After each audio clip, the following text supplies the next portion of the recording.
I am pleased to welcome one of the greatest voices of our time.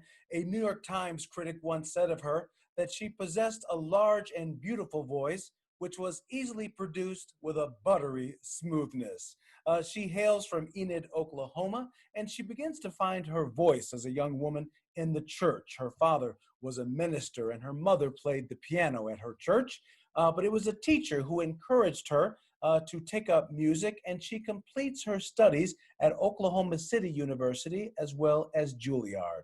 She becomes a resident artist at Santa Fe and soon makes her San Francisco opera debut as Micaela in Bizet's Carmen in 1973. She bows at Michigan Opera Theater as Bess in Porgy and Bess on October 3rd, 1975, to great reviews. Just 2 months later, on December 15th, 1975, she makes her Metropolitan Opera debut as Micaela in Bizet's Carmen, and she remains with the company over the next 18 seasons. I first became aware of her when the Met televised its centennial celebration back in 1983. She sang the first act duet from Puccini's Madama Butterfly, and I remember thinking I had not seen and heard something quite as gorgeous. But she is probably best remembered in the role of Liu in the Met's 1988 Zeffirelli production of Turandot, a performance which leads me to reach for my hanky even 33 years later. We are so thrilled she is here to talk with us today. Please, Miss Leona Mitchel, thank you so much for being here. Thank you, Arthur. It's my pleasure. And wow, I love all those accolades. It's fabulous. Okay, well, it's certainly deserved. We were talking today about the Ernani, your Ernani, December 17th, 1983, with Luciano Pavarotti and Cheryl Milnes. We had spoken with Cheryl Milnes a couple of weeks ago, and he spoke so glowingly about your performance. Is there anything that sticks out in your memory about that production or that performance? It was such a golden time. Cheryl was at his best, his peak. And the cast was, of course, with Luciano, and it just is a stellar cast. And it was just like magic. And I think this movie came out later. It was similar to that. All of these men were in love with with me. It's like something about Mary. Yes. It was just so much fun to be around all of these guys and them at their top of their craft. Oh my God, we just loved it. Wow. So last week we highlighted Zeffirelli in his La Boheme back from 1982. As I said, we talked about your performance in that famous Zeffirelli production. Anything that sticks out in your memory about that performance or that production or Zeffirelli? It was such excitement in the air when that production was being rehearsed. And it was my first time working with Zeffirelli, and I was very nervous because he's come from the film world, and I thought, oh my God, I hope I'm up to par because I'm an operatic actress, and he was just a wonderful, wonderful sweetheart.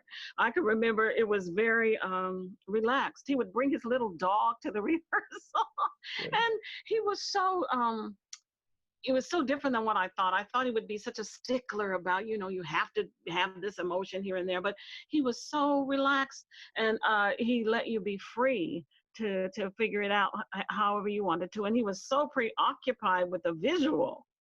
Yeah. It was unbelievable. I was scheduled to do a certain costume, and he had that scrapped. Can you believe it? And they had to design a whole new one. And then he said that was okay. And I can remember Ava Martin was exhausted because she had this Japanese lady there teaching her all kind of movements. And then we always, and then Zeffirelli was running around there with these costumes, worrying about these costumes and the setting. It was really an amazing time. Oh my God. And the night of the performance, I'll never forget it. I can remember Paul Pliska was in there. When that music started up with that Turandot, that glorious, glorious orchestra, Jimmy Levine with the orchestra, you can't get any better orchestral sound, unless you went to the New York Philharmonic. And when that struck that first note, I was hyperventilating like crazy. And I remember Paul Pliska said to me, shh, calm down, Leona, calm down. I was like so excited. The music was taking us all everywhere, but I finally calmed down. You two obviously clearly shared a great bond. The relationship, even within the characters between you and Timur, was quite touching, especially after your death scene. My God, it's one of the Oh, highlights. it One of the wasn't highlights. Paul Pliska. Yeah, he was just the best. Can I ask Yeah, one just personal question? I've watched that yeah. curtain call at the end of the opera probably about 5 million times. You come out and you almost seem so surprised by the reaction. The crowd made such a strong reaction to you. You seemed almost Oh, surprised, but I'm sure I usually your was. curtain calls are greeted with great enthusiasm. Was there something particularly about that reaction, if you happen to remember that night? Yeah, it was like a train going off. It was so enormous, the applause, so enormous. It overwhelmed me. I just, and it really brought me to tears. It was just overwhelming. It was so sensational. And it was such a buzz. Oh my God, in New York at that time Yeah, over that production. you Wow. seem definitely deeply moved by the I was ovation. moved. I Yeah. really, really was. Because look, you're singing with the greatest people, and I'm doing my little part. And I just was very humbled and overwhelmed. Well, it's hardly a little part. But can I ask you this question? We talked about your debut at MOT in 1975. You then returned several times over the next 18 years. You did Trovatore and you Faust. You did two different productions of Aida. Are there any particular memories about your time in Detroit, MOT, and then David DiChiera, who invited you? Oh, well, David. It was a special. David made everybody feel special, but it was particularly special because I was just starting out at the Met, and David. I remember we took a photo in Opera News. Took David and I, on one of their uh, presenting us in Opera News, and he was just I don't know. David was almost like a father figure, and he just cared about you so deeply and wanted you to do the right thing. And so David, it was special because he was there with me at the very beginning. Wonderful. We have had conversations with different artists, Christine Gerke, Janae Bridges, basically talking about dealing with adversity as well as Grace Bumbry, I should say, dealing with adversity when you have to get on the stage and sing when things are going on in your lives. You obviously are people who have personal lives. I'm often have read over the years, back in 1973, just as you were starting your career at San Francisco Opera, you had a tragic loss. You lost your husband of 2 years in a car accident, I understand. And I wonder, how did you learn how to come through those difficult times when you still have to get on, the stage and keep singing? Hmm. Yeah. Oh gosh, I was a very young girl and 22 or 23 years old, and so that was shocking. And it was very difficult, but I had a wonderful management behind me and coaches. I had a team that was behind me.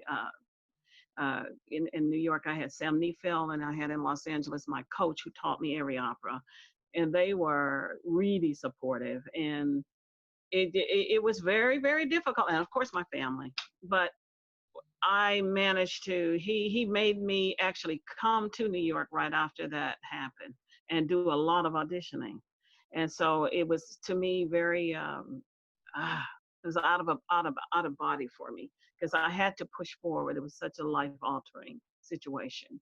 You make your Hmm. debut in 75, and over the first 7 years, you're doing Micaelas and Paminas, Musettas, you All were the lyrics, yeah. Lauretta in Skiki, Hmm. you were the celestial Hmm. voice in Don Carlo. And then at 82, everything shifts. Now you are Leonor Umbalo in Trovatore, you're Aida, Trovatore, you're Aida, you. yeah.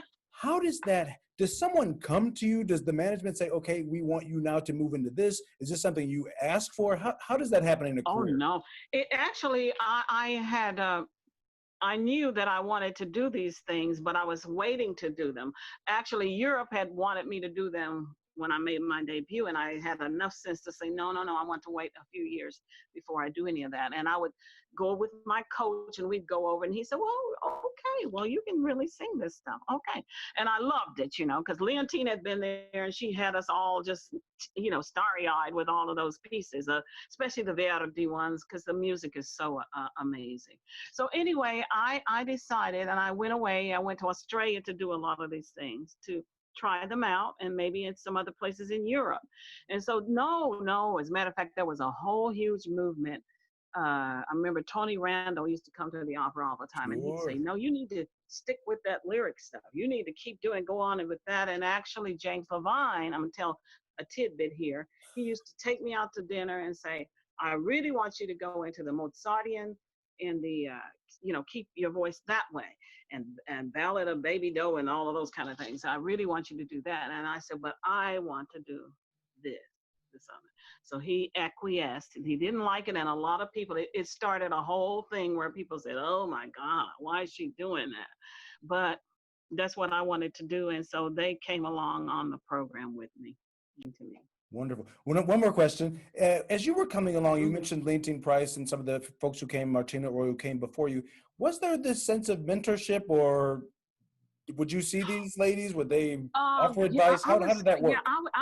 I felt so blessed because I came in, those are like really big sisters and mothers to me. Leontine was like my mom. She's 20 some years older. And so they were wonderful, Grace and Martina and Leontine, at that time she would have me come up and have tea and talk to me. And Grace, I mean, they all were just outstanding colleagues to me, outstanding and so supportive. And we all still, it was a family, because we all were so happy to see each other up there and do that, and for them to welcome me in, it was wonderful. Wonderful. What advice would you give a 22-year-old Leona Mitchell who shows up with your voice today and said, I'm looking for advice as to how to make a career in 2020? What advice would you give her, or any young singer?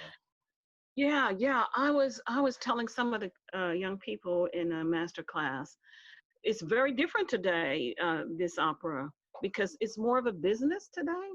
And you really have to surround yourself with people that are knowledgeable in finances and business, because it's way bigger than when I was there. You have all of the things being shown in the movie theaters, and the income is you can be very prolific in the income now versus when I was there. But I think a young person really has to take care. And I always say to a young person about your voice, and you have to be very careful to maintain it. Young people, I always say, from experience, you get someone that's surrounding you that you trust about your voice, because it's just these little chords in here, and you have to take that with you everywhere, and you have to protect it. And so you can't get different coaches or teachers that are pounding on your voice and asking you to do things maybe you shouldn't do. And so you have to be the one to know and protect your voice. We all singers have our own idiosyncrasies about how we do that. Wow. Miss Leona Mitchell, you have made my day, my weekend, my month, my year. Thank you so much for this. Thank you so much, Arthur. I hope that you enjoy the Ernani, because for me, it was absolutely a magical time being with all of those great colleagues of mine. And I just sit back and enjoy it. It's a lot of wonderful music.